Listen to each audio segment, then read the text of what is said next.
Hi everyone, मी Sanika. So आम्ही गेलेलो अक्कलकोटच्या दर्शनासाठी. तळेगाववरून पुणे स्टेशनसाठी आम्ही लोकलने पोहोचलो. त्यानंतर आम्हाला पुणे स्टेशनवरून सोलापूरसाठी इंटरसिटी नावाची ट्रेन होती. ही ट्रेन फक्त 4 तासामध्ये सोलापूरला पोहोचवते. सोलापूर स्टेशनला उतरल्यावरती स्टेशनच्या बाहेर आपल्याला भरपूर ऑटो रिक्षा अवेलेबल असतात.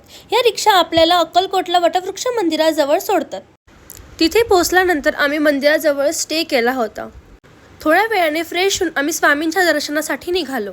स्वामींच्या मठात काहीच गर्दी नसल्यामुळे आमचं अगदी इतकं छान दर्शन झालं. त्यानंतर आम्ही संध्याकाळच्या आरतीसाठी तिथेच थांबलो.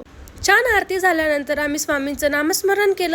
नामस्मरण झाल्यावरती आम्ही थोडा वेळ स्वामींच्या मठातच बसलो. नंतर आम्ही अन्नक्षेत्राकडे निघालो. प्रसादासाठी भरपूर गर्दी होती, पण पटकन नंबर लागून गेला. अगदी इतकं छान प्रसाद होता. प्रसादाचा लाभ घेतल्यानंतर आम्ही थोडा वेळ सेवाही केली. सेवा झाल्यानंतर आम्ही वटवृक्ष मंदिराच्या पाया पडल्यानंतर दुसऱ्या दिवशी सकाळी आम्ही बाळप्पा महाराजांच्या मठाकडे निघालो. मठामध्ये गेल्यानंतर स्वामींचे मूळ फोटो बघितला. तिथे स्वामींच्या पायाचे ठसेही होते. तिथे आम्ही स्वामींचे सर्व मूळ फोटोही बघितले. त्यानंतर आम्ही समाधी मठाकडे निघालो. समाधी मठ म्हणजे चोळप्पा महाराजांचे घर. चोळप्पा महाराजांच्या घरात स्वामींनी भरपूर काळ घालवला. त्या घरात स्वामींनी पुनर्जीवित केलेली विहीर आणि पादुका आहेत. अशा प्रकारे आमचा प्रवास आणि अक्कलकोट दर्शन पूर्ण झाले.